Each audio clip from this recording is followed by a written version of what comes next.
ಕನಸಲಿ ತುಂಬ ಕೆಟ್ಟಿರುವೆನು ನಿನ್ನನ್ನು ಕೇಳದೆ, ರೆಕ್ಕೆಯ ನೀನೆ ಕಟ್ಟಿರಲು ಈ ಹೃದಯವು ಹಾರಿದೆ.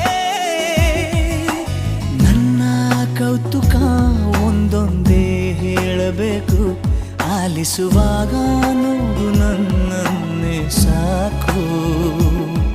ಸಹವಾಸ ದೋಷದಿಂದ ಸರಿ ಹೋಗಬಹುದೇ ನಾನು, ನನಗಾಗಿಯೇ ಕಾದಿಟ್ಟುಕೋ ಹಠವೊಂದನ್ನು.